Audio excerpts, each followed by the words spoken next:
For most industries and products, being commoditized and being shipped overseas is the last stage of innovation. It's when an innovative product, whether that be cars, TVs, or computers, becomes so mainstream and so good that the only way to continue innovating and growing market share is by innovating the price, by being the most affordable and reliable brand on the market. Within the automotive industry, GM and Ford were crushed by Honda, Toyota, and Nissan. Within the TV industry, RCA and Philips were crushed by Sony, LG, and Samsung. And within the computer market, Dell, HP, and IBM were crushed by Lenovo, Acer, and Asus, or at least that's what it looked like. Starting in the second half of 2006, HP, Dell, and Apple started peaking out and losing market share to the Asian brands. At the time, HP had 17.7% market share, Dell had 14.5% market share, and Apple had 4% market share.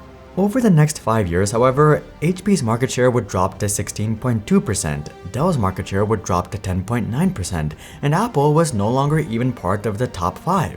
In the meantime, Asus, Acer, and Lenovo had grown their market share substantially. It seemed like this was the final hurrah from American brands before Asian brands permanently took over, just like we saw with countless industries before this, but that's not what happened.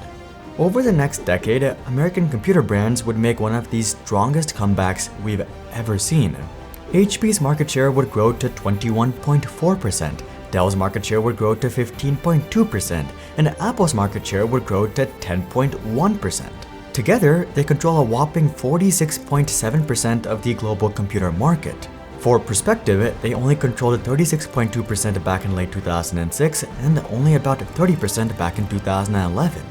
So, American computer brands have not only recovered to their early 2000s peak, but have grown well past it to control nearly half of the market. But how?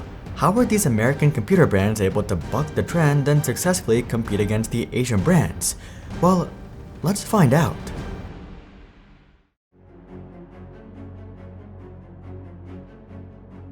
If you're interested in deeper dives, interviews with insiders, and exclusive tech analysis, consider subscribing to our free weekly newsletter in the description below. But anyway, taking a look back, American brands' bleeding market share within the computer market had less to do with anything they did wrong and more to do with general market sentiment. You see, ever since computers started becoming more mainstream in the late 80s and early 90s, PCs had evolved substantially. For starters, computing power had gone through the roof. The number of transistors per microchip went from 100,000 to nearly 50 billion. In other words, computing power went up 500,000x. It wasn't just the raw power of these computers that was skyrocketing either, but everything that went along with that. Take UIs for example. Back in the 80s, most computer UIs looked like this. In the 90s, we saw UIs like this, and in the 2000s, we started seeing UIs like this. It was the same thing with applications as well. First, maybe you could mess around with Word, Excel, and PowerPoint. Then you could mess around with preliminary browsers and the early internet. Then you saw the rise of websites like Google, Facebook, and YouTube. And now we have fully fledged software that runs on the cloud that you can access from anywhere. The hardware needed to accommodate for all these changes was rapidly evolving.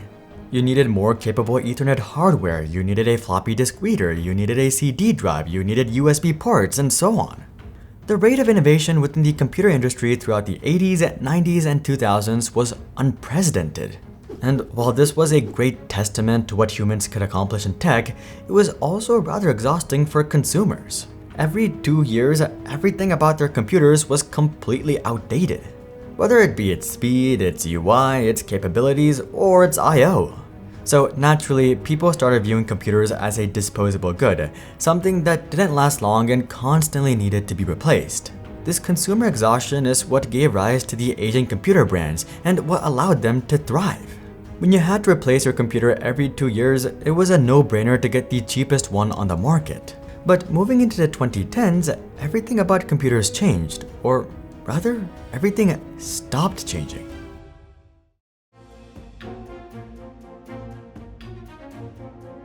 Technically, we still saw rapid progress in several aspects. For example, regarding computer power, transistor counts have rocketed from 1 billion in 2010 to nearly 50 billion today. But for the first time, this hasn't really mattered for the average person. Sure, if you're a gamer, there is no such thing as too much power, but if you're just scrolling social media, watching streaming platforms, and doing light work, you really don't need all that much power. It's a similar story with UIs as well. UIs have surely gotten more and more refined over the past 10 to 15 years, but we're no longer seeing the leaps that we used to. Windows today doesn't look all that different from Windows 10 years ago. This is even true with user experience-centric companies like Apple. The last major visual leap we saw on iOS was iOS 7, which at this point is over 10 years ago. We've also more or less settled into just using products from big tech. In fact, Google, Netflix, Facebook, Apple, Amazon, and Microsoft account for 57% of all internet traffic, and it's only growing. And as for I/O, the average person has more or less ditched external devices altogether. This isn't to say that computers haven't changed at all over the past 15 years, but the changes have been more infrastructure-centric as opposed to consumer hardware-centric. For example, 15 years ago, it was difficult to stream 1080p videos on YouTube over Wi-Fi. You would often have to pause the video, let it buffer for a while, and then play it if you wanted a smooth experience. Today, however, streaming 4K over Wi-Fi is quite common. If anything, we've become less and less dependent on the raw power of consumer devices. All we really need is a strong internet connection, and everything else can be handled by the backend, and that leads us to the whole idea of network computers. The network computer was a device created by Oracle back in 1996. Oracle's vision with this computer was to create a rudimentary device that didn't have to do anything other than display content and receive inputs. Unfortunately though, the network computer would end up being a massive flop, but that's just because the market wasn't ready for it. Today, however, all computers are largely just network computers, and most applications are progressive web apps. As such, computers have far more longevity even if there is a lot of progress, because much of the progress happens behind the scenes. In fact, the current average lifespan for computers is 5.63 years, and it's expected to grow to 6.54 years by 2027.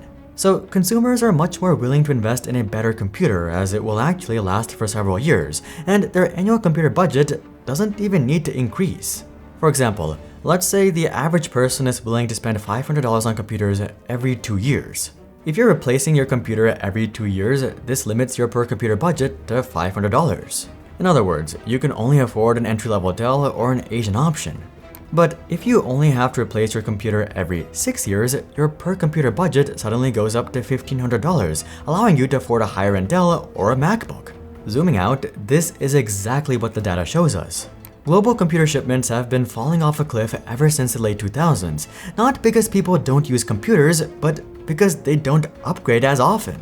While this has left the overall industry in a decline, it has also vastly improved per unit economics. But achieving peak computer only tells half the story. After all, within the TV space, Asian brands dominate the flagship market as well, and that brings us to the role of American computer brands in all of this.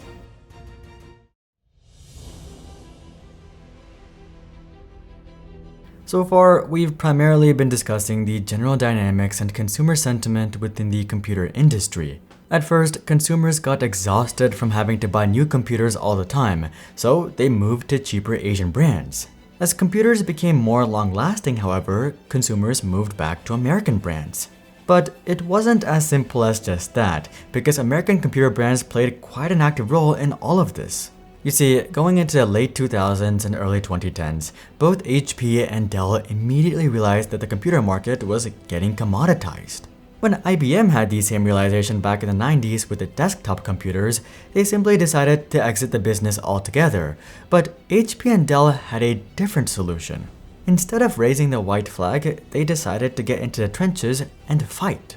They cut margins to zero and even negative levels to remain competitive against Asian brands, and over time, Asian brands slowly suffocated in their own race to the bottom.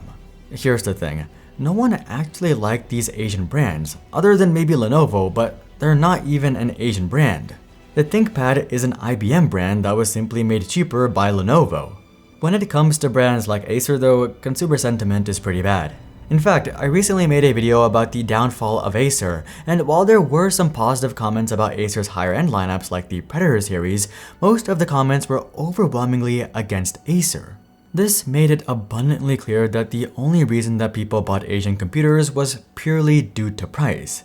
These brands had extremely low brand loyalty, and the moment that Dell and HP were able to come within shooting distance in terms of price, people switched back because they actually had good experiences with these brands, or at least better experiences than with Acer. Apple only accelerated this trend by positioning themselves as the premium computer brand, and Dell and HP took full advantage of this. Instead of positioning themselves as a competitor to Acer and Asus and Lenovo, they positioned themselves as the Windows MacBook who also sells cheaper models as well. The Dell XPS lineup, for example, accomplishes exactly this. This strategy was great at recapturing the consumer PC market, but there was still one problem to address. Dell and HP doubled down on not just selling computers, but also server racks and cloud solutions to enterprise customers, and that's where they would make their money. The consumer market was for brand recognition, while the enterprise market was for profit. And that brings us to the last and likely most important trend that has allowed America to win back the computer market, which is that the consumer PC market has become an enterprise market itself. We have a full video about this trend if you're interested, but essentially, computers are no longer consumption devices. Most consumption has moved over from computers to smartphones. People no longer use computers to primarily check their Facebook messages. And if they don't have a productive need for computers, they more than likely just use smartphones for everything, unless they're enthusiast gamers, of course. As such, the modern productivity-oriented computer buyer is no longer interested in budget garbage. They want high-end workhorse machines that they can get 10,000 plus hours of productivity out of. Apple, HP, and Dell cleverly positioned themselves in this new blue ocean of prosumers, and that is how they won back the computer market. Ever feel like you're paying companies more and more and more? With Silo Bonds, you can turn the tables and have companies like Apple, Netflix, and 2,000 others pay you. It's as simple as searching for a company you know, selecting how long you want to get paid, and watching the bond payments roll in. Stop paying interest. Earn interest. Download Silo Bonds today and make capitalism work for you. If you're interested in having companies pay you, check out our bond investing app, Silo, in the description below. But until then, I'm Hari, and I'll see you guys on the next one.